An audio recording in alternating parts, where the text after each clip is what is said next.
Fala, galerinha. Agora, ó, vocês estão me vendo aqui durante a aula. Eu vou aparecer aqui no canto direito e, ao mesmo tempo, ficam rolando aí os slides, como a gente estava fazendo nas últimas aulas. Então, olha só, nós paramos aqui, ó, nessa parte sobre o republicanismo.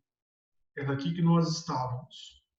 Só para relembrar, a gente tinha falado sobre a origem do termo república, da onde vem, né, de Roma.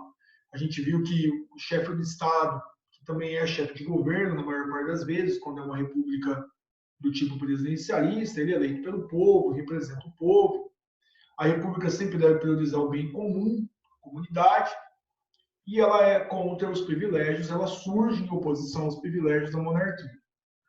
Vimos que ela pode ser presidencialista, como é a do Brasil, eu vou voltar a falar sobre isso, a gente vai entrar bastante no aspecto da República Brasileira, ou ela pode ser uma república aqui na parte do federalismo, isso é um ponto importante da nossa discussão, vai ser isso que a gente vai elaborar a partir de agora, e é um ponto que me parece bem interessante, mas que a gente tem que tomar muito cuidado, porque a gente precisa ver as diferenças do federalismo no Brasil e do federalismo norte-americano, por exemplo. Tá? Então, por exemplo, quando a gente vai buscar uma definição de federalismo, o que significa o federalismo? Você vê lá no nome do nosso país, né? República Federativa do Brasil. Sempre quando há um federalismo, veja que isso é uma concepção de um Estado organizado com base na autonomia de suas repartições internas. Tá? Estados, municípios e províncias. Então, por exemplo, se o Brasil é uma república federativa, então ele tem uma divisão interna que ele concede poderes às suas repartições. Traduzindo, nós somos divididos em 27 unidades federativas, 26 estados e um Distrito Federal. Então, ao mesmo tempo que existe o Estado brasileiro, ele concede poderes internos para as suas divisões, ou seja, para os seus estados e, dentro dos estados, os municípios. Isso é um federalismo. O oposto de um federalismo seria um centralismo. Se eu tivesse um governo centralizador, ele centralizaria o poder na figura da capital e, naturalmente, no presidente. Mas aqui não, como é uma república federativa e o Brasil é um país de dimensões continentais, a gente vai dividindo as competências administrativas, ou seja, o que cabe a quem, criando uma espécie de uma pirâmide de poderes, que lá no topo está o governo federal e abaixo o governo estadual e o governo municipal, tá? Que é a esfera, por exemplo, de poder que nós nos encontramos na nossa cidade, no nosso município de São José do Rio Preto. Tá, veja que aqui tem um ponto muito importante. Mesmo que haja aí Rio Preto, tantos outros, milhares de outros municípios pelo Brasil, assim como as nossas 27 unidades administrativas, os 26 estados e o Distrito Federal, todos eles reconhecem o poder central. Então, todos eles reconhecem Brasília. Todos eles reconhecem a Constituição Federal, são unidos à Constituição Federal. E essa Constituição Federal, assim como a figura da presidência da República, preservam a autonomia política e administrativa dessas unidades internas. Quer dizer que Brasília está lá no topo, mas, ao mesmo tempo, Brasília concede a autonomia aos municípios e aos estados. Tá? Veja que isso é muito relacionado às teorias liberais, às teorias da defesa das liberdades políticas, das liberdades administrativas, que a gente viu, por exemplo, com o John Locke, da ideia de uma repartição local, né, um município, ele ter poder de decisão sobre o seu próprio desenvolvimento. A gente vai desenvolvendo isso ao longo aqui da explicação. Vamos dar uma olhada no federalismo nos Estados Unidos, que é um ponto bem interessante, é um ponto bem curioso quando a gente discute. Quando se fala em federalismo nos Estados Unidos, a gente percebe, por exemplo, que há uma ampla autonomia dos estados. Mas por que eu quero dizer como ampla autonomia dos estados? Os estados norte-americanos, os 50 estados, como você está vendo aqui, os 48 estados continentais e os outros 2 estados não continentais, né? O Alasca e o Havaí. Embora o Alasca seja continental, né? Só para explicar melhor, ele não está no território sequencial dos Estados Unidos, ele está aqui, ó, tá, junto ao território do Canadá. E aí o Havaí insular. Esses 50 estados, eles têm uma ampla autonomia, tá? Se a gente compara, por exemplo, ao caso brasileiro. O que significa essa ampla autonomia? Eles podem decidir, eles têm competência para decidir sobre questões de pena de morte, sobre maioridade penal, sobre carteira de motorista, entre tantas outras coisas. Eu peguei três assuntos que são aí sempre frequentes nas discussões. Então, por exemplo, pena de morte no Brasil é vedada pela Constituição brasileira. Tá? E é uma competência do governo federal. Então, os estados não podem decidir se eles terão ou não pena de morte. Entendeu? Lá nos Estados Unidos, é uma competência dos estados. Quer dizer que cada um dos estados pode decidir se ele quer pena de morte ou não. Então, por exemplo, se a gente pegar aqui estados famosos, a Califórnia tem pena de morte. Tá? Nova York não tem pena de morte. O Texas tem pena de morte. Entendeu? Então, cabe ao Estado decidir isso. Maioridade. Tem lugar que é aos 16. Tem outro local que é aos 18. Mas a bebida alcoólica é aos 21. Tem local que você não pode beber na rua. Outro local você pode beber na rua. Entendeu? Então, isso é uma questão de competência dos Estados. Carteira de motorista. Tem local que você pode dirigir aos 14 anos com uma pessoa maior, com um adulto ao lado. Tem local que é aos 16, tem local que é aos 18. E aí entra num outro aspecto, que é a questão das armas. A liberação das armas também é de competência dos estados. Cada estado vai criar a legislação própria sobre as armas. Então, tem estado que você compra um rifle no Walmart. Tem estado que já dificulta, tá? Já não vai vender no Walmart, vai exigir, por exemplo, um histórico criminal. Então, isso mostra uma ampla federação. Tá? Isso mostra que o poder dos estados, das repartições internas, é um poder significativo que dá a eles um desenvolvimento próprio. Então, veja que lá, as bandeiras dos estados, elas são muito comuns. Aqui também, tá? É óbvio, é verdade isso. Você vê a bandeira do estado de São Paulo, por exemplo, é tudo quanto é lugar aqui na nossa região. Mas lá é muito forte. E é tão forte esse sentimento de autonomia que você deve ter estudado isso na história no fundamental e deve rever isso esse ano, que acabou gerando uma guerra de separação dentro do país, em que os estados do sul resolveram se separar do norte quando houve a questão da escravidão. Você deve lembrar lá a tal da Guerra de Secessão, a Guerra Civil norte-americana. Porque os estados do sul não aceitavam a interferência do norte quanto ao fim da escravidão. Eles queriam continuar sendo escravistas. Isso vai gerar uma guerra, um trauma na história norte-americana, né? 5 anos de guerra, e o norte venceu e impôs a todo o país o fim da escravidão. Tem um ponto muito legal quando se discute essa autonomia nos Estados Unidos. Você deve lembrar essa figura de linguagem. Se você não se lembra, depois dá uma procurada, tá? Que é o oxímoron. Tá? Que é difícil escrever com o mouse. Tá? Oxímoron. Seria os Estados Unidos um oxímoron? O que é um oxímoron? É um paradoxo exacerbado. Tá? Então, como assim? Um oxímoron com os Estados Unidos? Seriam os Estados Unidos desunidos? Por que desunidos? Porque cada estado tem a sua própria autonomia, tem a sua própria lei, então você vai passando de estado para estado, vai mudando a lei, é exatamente isso que acontece. Tá? Então, os Estados Unidos seriam desunidos, porque a autonomia estadual acaba provocando uma grande diferenciação interna? Fica aí uma pergunta interessante para vocês. Tá? O federalismo no Brasil já é um pouco diferente. Por que ele é um pouco diferente? Porque aqui, essas questões penais, elas não são de competência dos estados. Elas são de competência lá da União, elas são competência da Constituição Federal.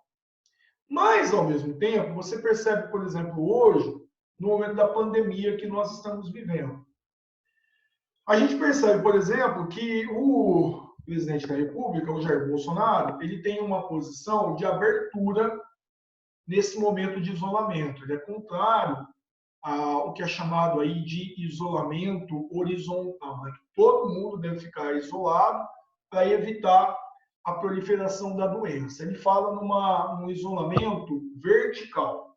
O que seria o isolamento vertical? Vamos isolar as pessoas que são mais velhas, os idosos, né?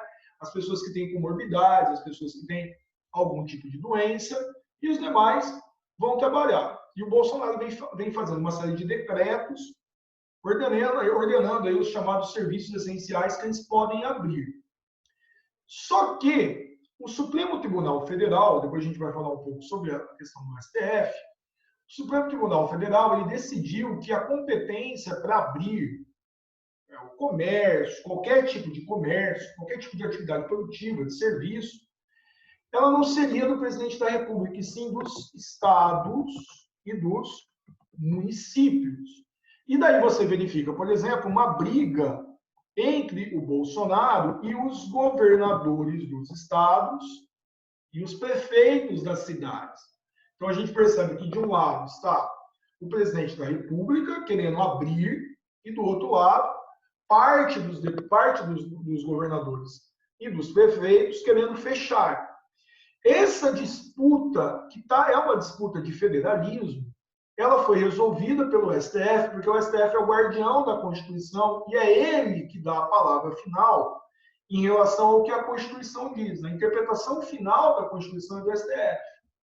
Ele é a instância superior, máxima, da questão jurídica no Brasil.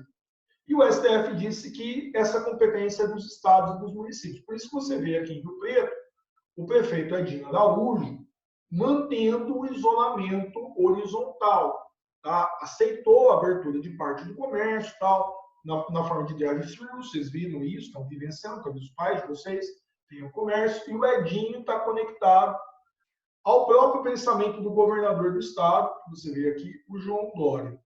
Beleza? Então o Edinho tem seguido a postura do Dória manter esse isolamento. E daí você percebe que, naturalmente, é uma briga, porque é um grupo que quer que feche, é um grupo que quer que abra, obviamente pelas questões das disputas que nós temos hoje, que são as questões econômicas e as questões de saúde pública. Tá. Então, aqui no Brasil, a competência dos estados, se comparado aos Estados Unidos, ela é menor.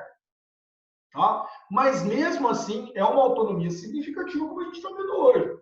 O poder do governador do estado, o poder do prefeito, nesse instante, se mostra significativo. Mas eles não podem alterar, por exemplo, questões de um código penal, porque isso é de competência lá do governo federal, é competência do ramo da União. Tá? Mas também é interessante você saber que existe uma Constituição do Estado de São Paulo e existe uma Constituição do município, que é chamada de lei orgânica. Porém, quando a gente pensa na questão dessa lei orgânica do município, ela só se refere ao desenvolvimento das repartições municipais. Porque a lei orgânica do município ela está submetida, naturalmente, à lei do Estado de São Paulo, e a lei do Estado de São Paulo ela está submetida à lei federal. Então, eu vou lembrar de uma coisa aí que causou polêmica recentemente, para vocês visualizarem o que pode e o que não pode. Há uns 10 anos atrás, mais ou menos, um pouco mais do que isso, talvez uns 13 anos atrás, foi feita aquela lei antifumo, que proibia o fumo dentro de estabelecimentos, em locais fechados, aqui no estado de São Paulo. Aquela foi uma lei que causou muita polêmica, não pode fumar dentro do local fechado e tal. Essa foi uma lei que valia em São Paulo. Aí depois isso acabou se espalhando pelo Brasil. Uma lei municipal aí que sempre gera discussão é o tempo da fila no banco. Tá? A fila no banco não pode ultrapassar 15 minutos em dia comum e 30 minutos em quinto dia útil ou dia 10. Tá? Então aí é uma competência do município. Mas, em geral, as competências elas são bem restritas. Porque quando eu tenho um ordenamento municipal, quando eu vou mexer nessa lei, essa lei ela sempre tem que cumprir aquilo que está estabelecido na Constituição Estadual e na Constituição Federal. Então, quer dizer que um vereador, por exemplo, que vai sempre mexer na questão da lei municipal, ele tem que tomar um certo cuidado em relação à lei que ele quer fazer para que ele não ultrapasse a esfera que lhe compete. Quer dizer que ele não pode tentar fazer uma legislação que ele não tem competência, que seria a competência do governo estadual ou então do governo federal. Tá? Outro ponto muito importante é sobre a divisão dos poderes. A gente vai perceber que aqui a divisão ela é bem significativa e a gente tem uma disputa quanto a isso nos dias de hoje. Do ponto de vista da filosofia, da sociologia, quem que aparece como defensor da divisão dos três poderes? São três nomes, mas um deles é fundamental. Tá? Locke falou sobre isso, Kant falou sobre isso, mas o Montesquieu é o grande nome. Tá? Essa questão da divisão dos poderes, olhando de uma maneira geral, ela vai ser defendida por várias correntes teóricas. Os federalistas, tá? Como a gente viu agora, que tem aí a visão liberal, democratas falam bastante sobre isso, até os socialistas falaram também sobre a ideia da divisão dos poderes. Depois da Segunda Guerra Mundial, quando aconteceu ali a grande tragédia do Holocausto e a vitória dos aliados, começou a ganhar força no mundo grandes federações mundiais, também chamadas aí de federações de federações. Tá? Como, por exemplo, a União Europeia e a ONU. Você percebe que a União Europeia, ao reunir dezenas de países, ela possui uma Constituição Europeia. Existe um parlamento europeu. E o que é definido ali deve valer para todos os países. Por que é uma federação das federações? Porque os países possuem a sua autonomia, eles possuem a sua soberania, tá? Eles devem garantir a ordem interna em cada um dos locais, em cada um dos países. Em Portugal, na Espanha, na França, na Alemanha. Tá? Você viu aí que o Reino Unido saiu recentemente. Porém, eles também estão unidos a uma Constituição supranacional que é a europeia e ao Parlamento Europeu. Por isso, a Federação de Federações. A mesma coisa vale para a ONU. E aí a questão da ONU hoje você vê que é mais uma discussão, porque de um lado vem o presidente da República do Brasil, que tem se posicionado por meio das relações exteriores contrário à ONU e às agências da ONU, como a OMS, até porque o presidente da República tem um viés ideológico muito influenciado por uma pessoa chamada Olavo de Carvalho, que fala que o Brasil deve se posicionar contra um globalismo. E a ideia da União Europeia e a ideia da ONU seria o globalismo. Seria criar uma instituição supranacional muito forte que determinaria o desenvolvimento global.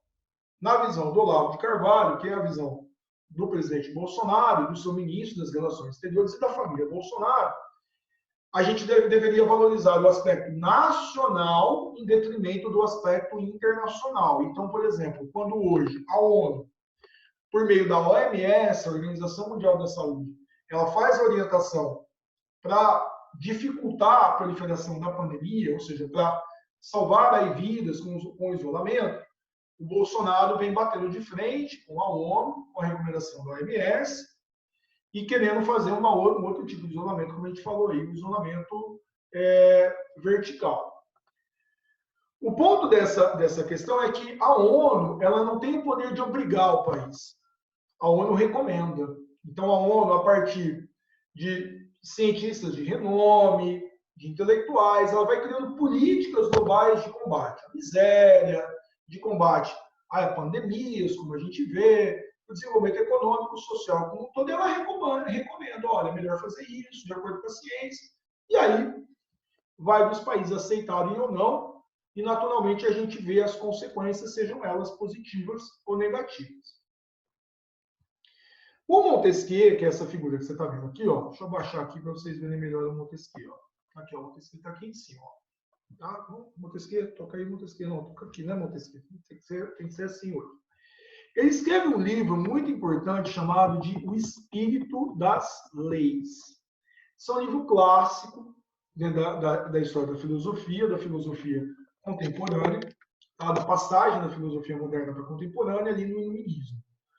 E o Montesquieu, ele faz uma grande crítica ao absolutismo, que a gente viu na aula anterior, daquela ideia de concentração de todos os poderes nas mãos de uma pessoa, e essa pessoa era o rei. Montesquieu vai dizer uma frase muito famosa, que é: só o poder freia o poder. Se eu criar só um poder, aquela pessoa que controla esse poder, ela não vai aceitar dividi-lo. E ela vai acabar se esbaldando desse poder. Ela vai acabar usando esse poder para uma finalidade pessoal, para o interesse dela, da família dela, de um grupo. Eu preciso brecar o poder dessa pessoa. Tá? E ele faz uma referência clara ao rei absolutista. Então, o que ele pensou? Vamos dividir em 3 poderes autônomos, tá? Com cada um tendo a sua função. Seu ponto importante, cada um tem uma função. E esses poderes, eles não vão interferir uns nos outros. Tá? Eles vão se complementar e eles vão vigiar uns aos outros. Daí surge a ideia que você tem hoje, ó, de executivo, legislativo e judiciário. Tá? Peguei esse esquema do Senado Federal muito bem feito aqui e muito claro para vocês. Olha o que o executivo faz. Então vamos ver a função de cada um deles. Dirige e administra o governo e representa o país no exterior. Está aí, por exemplo, o presidente Bolsonaro. É quem toma decisões sobre economia, investimentos, construção e conservação de escolas, hospitais, estradas e etc. Quem que exerce? O presidente da República no nível federal, os governadores de estado no nível estadual e os prefeitos a nível municipal. Tá, então, por exemplo, o presidente Bolsonaro, ele tem como responsabilidade, ao ser chefe de estado e chefe de governo, representar o Brasil lá fora. Então, ele representa a imagem do país. Tá?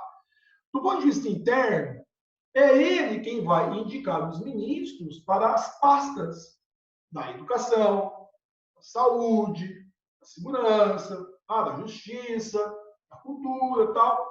E ele pega o orçamento do país e ele vai dividindo para cada um deles, para que essas pessoas façam as políticas públicas relacionadas às suas próprias áreas.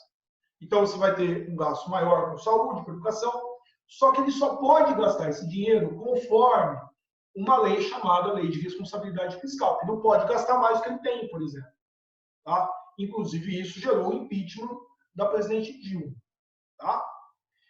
Os estados e os municípios recebem uma parte do dinheiro que é arrecadado por impostos do governo federal.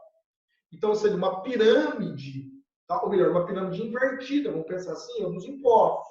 A maior arrecadação está no governo federal, e o governo federal vai repassando esses impostos para os estados e para os municípios, que também podem cobrar os seus impostos. Vou te dar um exemplo. O IPVA que a gente paga aí todo ano é um imposto estadual, tá? Relacionado aos veículos.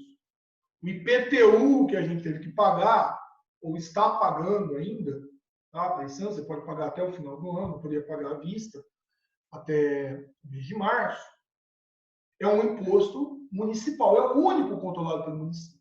Então, a maior parte da arrecadação está lá no governo federal e ele vai distribuindo para as 27 unidades federativas e para os milhares de municípios abastecerem os seus órgãos e, naturalmente, a população como um todo. Tá? Legislativo. Vota as leis em nome da população e fiscaliza atos do executivo. Tá? Ele vota, ele formula e ele veta leis e ele fiscaliza o presidente da República. A gente vai falar mais sobre isso aqui no Brasil na próxima parte. Quem que exerce? Nacionalmente, senadores e deputados federais. Eu vou enfatizar daqui a pouco a diferença entre Senado e Câmara. Nos estados, os deputados estaduais, né? No Distrito Federal, o deputado distrital, e no município, o vereador. Então, o vereador, que é a pessoa mais próxima aqui a nós, ele é um representante do legislativo local, da Câmara Municipal. Judiciário. aplica as leis, decidindo conflitos dos cidadãos entre si e entre os cidadãos e o Estado. Quem que exerce? Os magistrados nas diversas instâncias e âmbitos da justiça. Então, eu tenho aqui em Rio Preto o fórum local, eu tenho no âmbito estadual um fórum estadual e eu tenho no nível federal um fórum federal. E eu tenho aquele que guarda a Constituição, que é o Supremo Tribunal Federal. Tá? Eu vou mostrar melhor isso no Brasil na próxima parte da aula. Beleza? O Kant, que é essa figura aí que a gente comentou e que está aqui, ó, ele vai criar a base do poder moderador. Você deve lembrar, e deve estar vendo na história do Brasil. Vou falar também sobre ele na próxima parte. O Kant, ele discordava da ideia de dois poderes estarem tão próximos, como, por exemplo, a Câmara e o Senado, que são órgãos aí legislativos. E o que ele queria? Uma separação radical entre os três poderes, com total autonomia entre eles. Tá, relaciona-se aí mais ou menos a ideia do Montesquieu. Só que o Kant, ele achava que deveria existir um poder neutro. Tá? E aí tem um problema, que o rei teria um certo controle. Tá? E ele seria, o rei teria uma arma, perdão, o rei ele daria uma palavra final quando houvesse algum tipo de conflito. O rei seria um mediador para gerar uma harmonia entre os três poderes, entre o executivo, o legislativo e o judiciário. Tá? Mas o que ele faria? Ele só faria essa interferência quando nós tivéssemos alguma discussão polêmica, algum tipo de problema que precisasse ser resolvido por alguém de fora. Tá? Só que olha que interessante. Esse rei, ele estaria de fora do processo e ele só interferiria nos poderes quando houvesse algum tipo de necessidade emergencial, quando eles não entram no acordo, quando a gente está tendo um grande conflito. Tá? Agora, a questão é, será que esse poder seria neutro mesmo? A gente viu na história do Brasil, deixa eu sair aqui da frente do Dom Pedro. Aí, Dom Pedro, né? O senhor plantou algumas aqui no Brasil. Aí, Dom Pedro I. Dom Pedro I, o pai dele, o filho dele, perdão, Dom Pedro II, usaram e abusaram do poder moderador. Tá? Eu vou contar sobre isso na próxima parte da aula. E a gente percebeu que esse poder moderador no Brasil, o Império, ele não foi nem um pouco neutro, ele não interferiu só às vezes, não. Ele interferiu inúmeras vezes, principalmente no segundo reinado, como depois vocês vão analisar na história. Beleza? Bom, então, é o seguinte. Eu vou terminar essa aula aqui. Deixa eu ver se eu consigo. Eu nem vou. Vai que eu dou um pau aqui e perco tudo que eu falei. Eu vou voltar para continuar sobre esse desenvolvimento político no Brasil. Beleza? Daqui a pouquinho eu estou de volta.